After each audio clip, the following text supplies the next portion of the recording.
Thus far, we have dissected the blurry boundaries of space, time, and the physical self.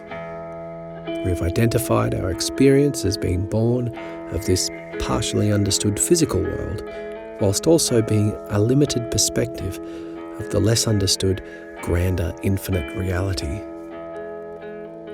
We've begun to highlight the perspectival nature of emergence, revealing how our subjective interpretation of self might be just as valid a description as any offered by the physical. Both correct, both infinitely incomplete. But much of what we have covered has been contained to the physics of our world, with any mention of experience only ever offered in terms of this emergent character, yet another side of a multifaceted coin. We shall begin to dissect consciousness more rigorously across the following season. But for now, what seems evident is that experience is inextricably linked to the physical. What we must now question is, how important is this link? And what are its rules? Across the previous chapters, we have also begun to educate ourselves on the basics of quantum mechanics. The added benefit that this might offer is that it enables a finite description of the physical self, and so a language that can be used to describe this physicality in its relation to experience. For if the physical self is knowable, then it offers a philosophical ground to safely discuss concepts such as the digital replication of experience, the uploading of self, or, as it's more dubiously referred, the teleportation dilemma. Good morrow, fellow humans. My name is Sean and I am obsessed with infinity. So join me as I attempt to unpick the infinities of what is.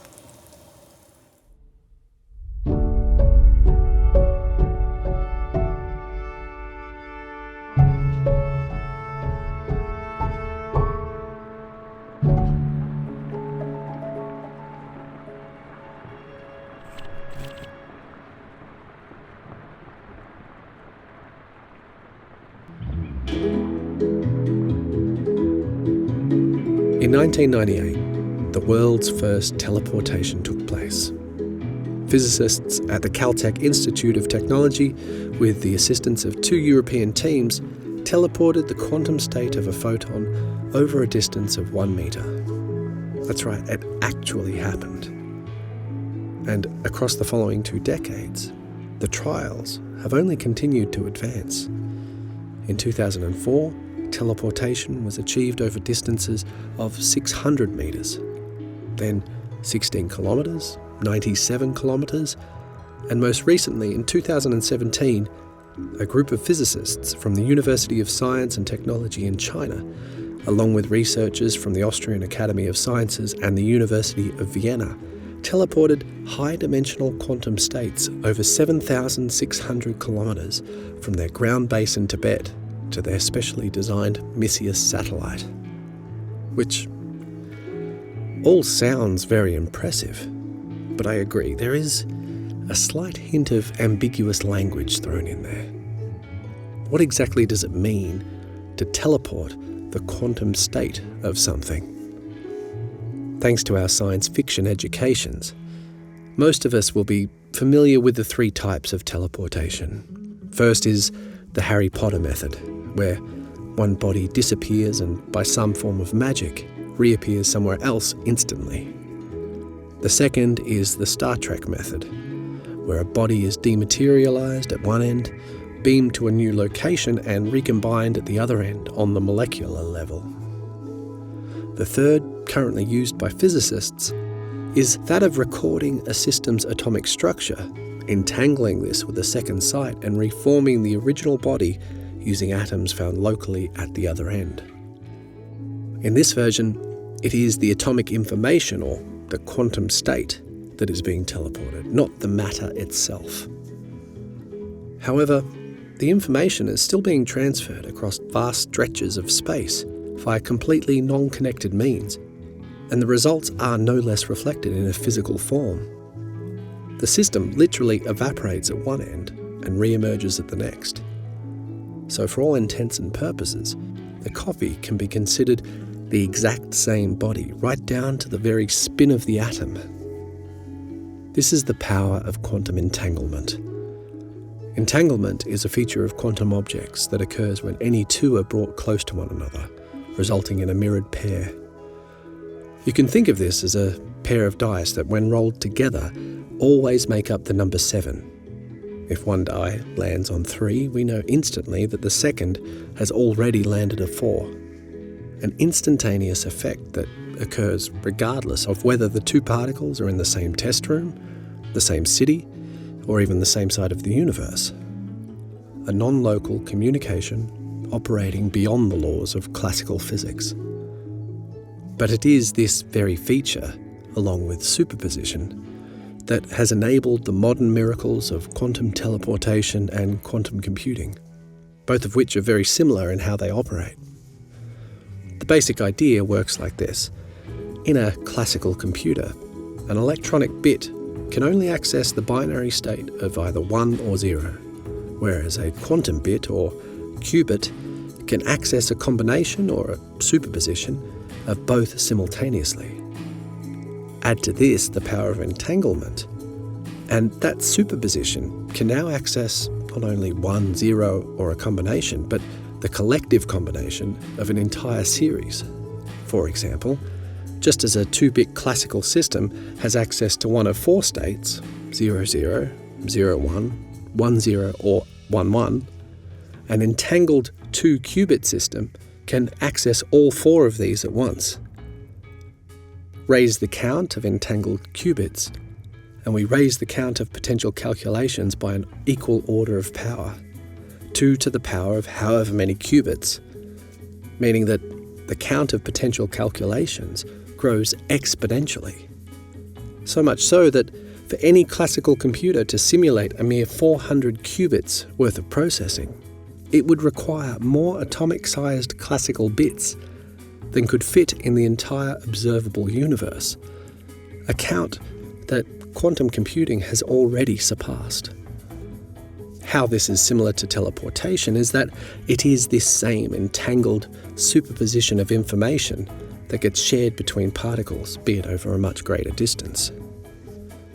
Unfortunately, it's not quite as practical as all that's shown in the movies, as it's only after we have physically trekked each of our entangled pair to their respective start and end positions that the teleportation system can be put into action. Another less than practical aspect of quantum teleportation is that a physical measurement made at Site A must be communicated classically to Site B before any transportation can be declared complete, thus negating any hope for faster-than-light communication. However, there is an upshot, as this act of measurement is also responsible for collapsing the superposition, destroying the original information at Site A and denying any capacity for cloning. This is what's known as the no-cloning theorem, and it is in this sense that the data has literally left Site A and arrived at Site B purely via the entanglement link. In the case of teleporting something more substantial than a single qubit, say a packed suitcase, this would require an entirely stable entanglement link to be established between the atoms of the suitcase and a like-sized cloud of entangled atoms at both the teleportation system's start and end points. Though the mathematics suggest that such a feat is possible, the experimental hurdles are vast and many, making it extremely unlikely that this will ever be mastered. Firstly, the level of stability needed to hold an entanglement link typically requires that a system is protected from the decohering effects of the environment. Even a stray photon hitting the name tag would be enough to tip the balance, not to mention the astronomical amounts of data storage that would be required. But suppose that such a device were to be created. This would mean that the original suitcase at Site A would first dematerialize into a cloud of its atomic parts, each with no particular location in either space or time, before moments later reconstituting at Site B with all of its original contents. It's not likely, but it is philosophically relevant, as it is here where our scientific shoreline of understanding again meets the philosophical, right to the heart of our search for the I in the physical. Because if I were able to teleport you by this method, it would mean that your entire physical body would first have to be destroyed, put into an informational superposition with no certain degree of location or momentum, only to be rebuilt with entirely new atoms. So the question that now so brazenly calls for our attention is it the same you who materializes at the other end? On first assessment, this is simply a copy. You were killed in the dematerialization process. But this new you is identical in every way. As we said, right down to the very spin of your atoms. Every memory, feeling, intuition, passion and desire would still be there, assuming all went to plan. And as far as this new you is concerned, it was they who stood on the transporter, and they who experienced the flash of light moments before reappearing, clear as day on the second platform. But is that true? As previously discussed, the physical self is constantly reshuffling its atoms. Atoms come and go every day. So how is this any different? I suppose one could argue that the difference is that whereas in our ordinary minute-by-minute aging process we only shed partial amounts at any given moment, this is an entire reset. But then, how is that different to the difference between you now and your child self? That body has been entirely reset. The you of the past, or the you of the future for that matter, doesn't exist. Essentially, they're dead. Though, as pointed out, we do not mourn their loss, because it is the continuation of experience that we heed as important. And so, is it not this same continuation of experience that gets passed from one set of atoms to the next during teleportation? Okay, but I hear you saying it's still not the same total and instant reset. The change from child to adult takes many years, at only a few cells a day, right? Well, actually, somewhere around 300 million of your cells have died just in the time it's taken for me to read the last 2 paragraphs. We lose trillions of cells every day. But I take the point. It's still relatively gradual. So what if we transferred the information cell by cell? Would this make any difference? Let's examine this idea in a different way. If you're new to the channel and want to see why we're talking about what we're talking about, what the history of this channel has been, please go over to the channel, check it out, look at the playlists, and if you want to just see the next episode, it's going to be live up here in this corner as soon as it does go live in a week's time from today. And here is just a fun little episode I think you'll like. Alright, click on it, it all helps. See you later, bye!